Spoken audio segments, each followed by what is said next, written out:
Hey Internet, it's RJ. Welcome back. Thanks for tuning in to another show today. Now, maybe you've experienced this before. You go into your American Express or your Chase app, and there's always a pop-up every single time. Add an authorized user. Add an authorized user. They say it over and over and over again.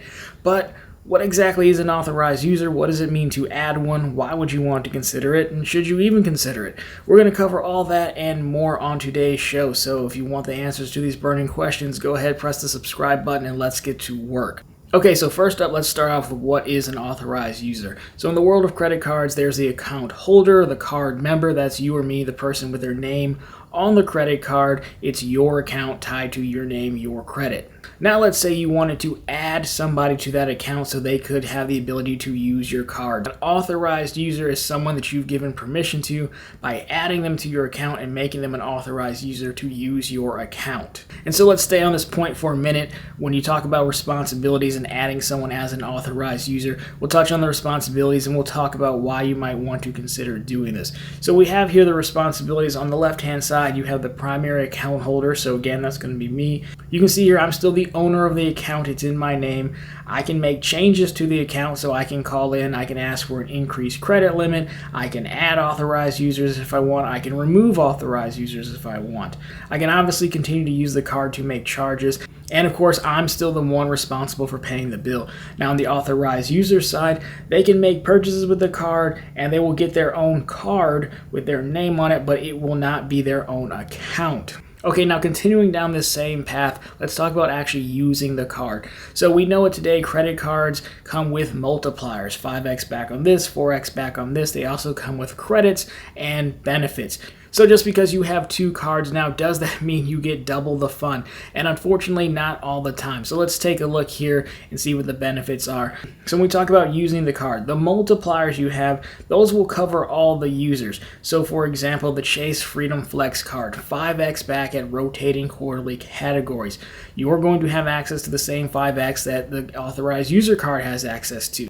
However, this isn't going to give you access to two pools of $1,500 to max out. So the Freedom Flex categories are good, 5x up to $1,500 per quarter. Now that's going to be for both cards. So it's the same $1,500. It's not $1,500 for the primary and $1,500 for the authorized user. If it was, then you can see how folks might take advantage of that.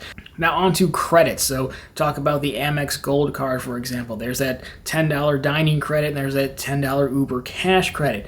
This will not double the credits that you get. It will still be one $10 Uber credit and then one $10 dining credit per month. Now either one of those cards could trigger the credit, which could happen, but you're not going to get double the fun there, unfortunately.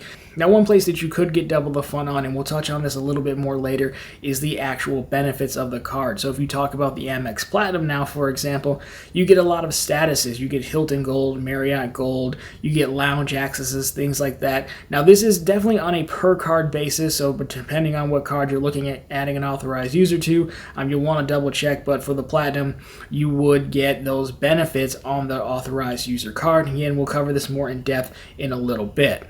Okay, so now that we understand what an authorized user card is and how it works, why would you want to do this or even consider this? I mean, when you're talking about, being responsible for someone else's charges, that's a lot of responsibility and trust that you're placing in this authorized user.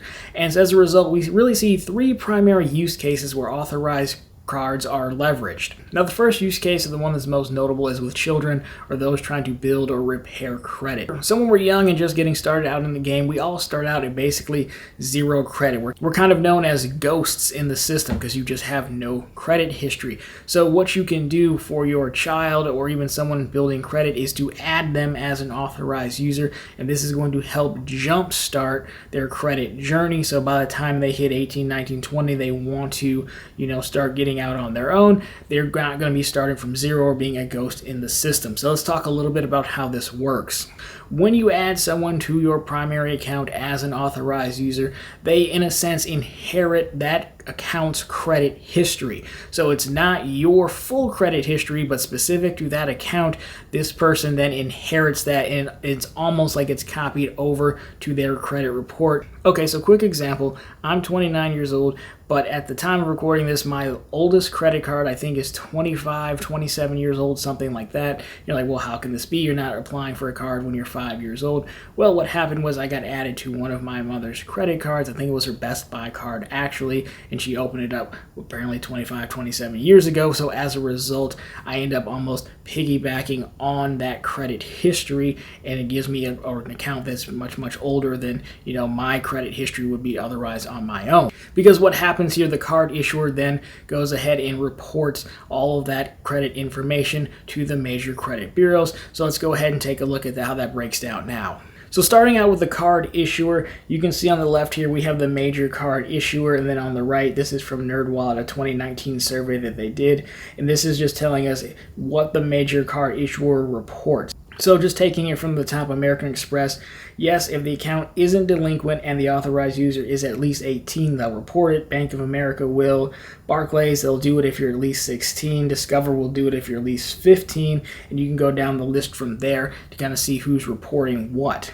Now, the other side of this equation is the credit bureau. So we have the 3 credit bureaus on the left. Again, this is from the NerdWallet 2019 survey. So is reported authorized user activity included on an authorized user's credit report?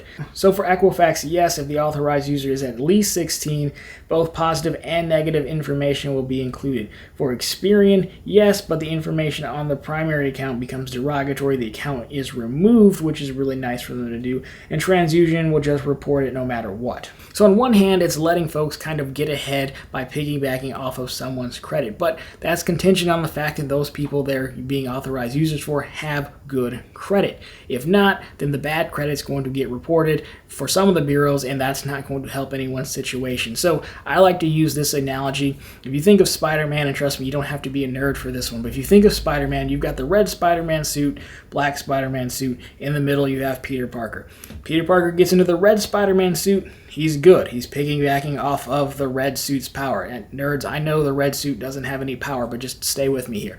Now, if Peter Parker gets into the black suit, however, the Venom suit, then he starts walking around doing all those crazy dances, and he's ended up being bad Spider-Man for the whole show. So that's kind of how credit works. If you pick someone good, piggyback off of them, you'll be good. Pick someone bad, then you're going to get their derogatory marks as well. So even from an authorized user's perspective, you still have to be careful about whose account you're going to partner up with.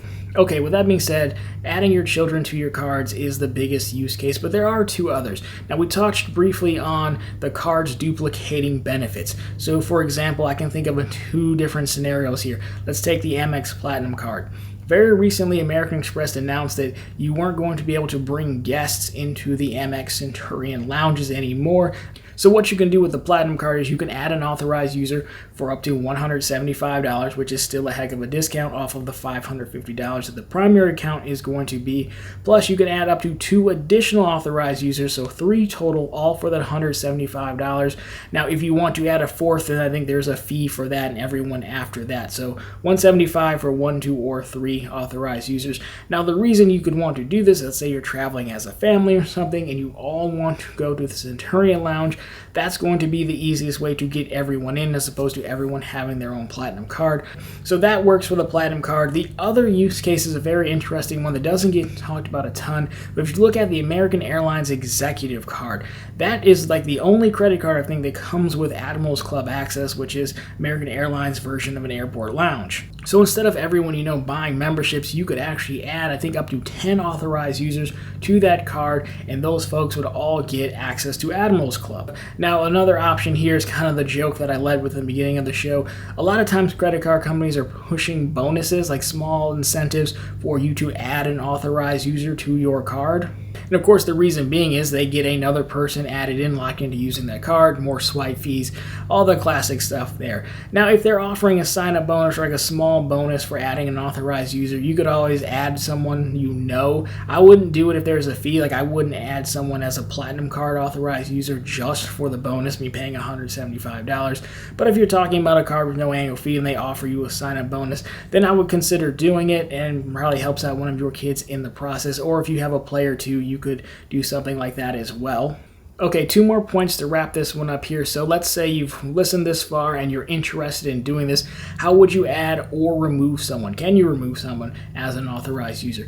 Well, again, a lot of these cards make it very easy and that you can do it in the app. Again, they're doing a lot of pop-ups. At least I'm seeing a lot of pop-ups like, hey, add an authorized user. So you should be able to do it in app. You can also phone in and they'll be more than happy to add an authorized user for you. And then that authorized user is going to get their own card. Now, generally, it's not all the time, but generally that card is mailed to the address of the primary account holder, so your house or my house in this example, which means you have the choice to even give that person the card or not.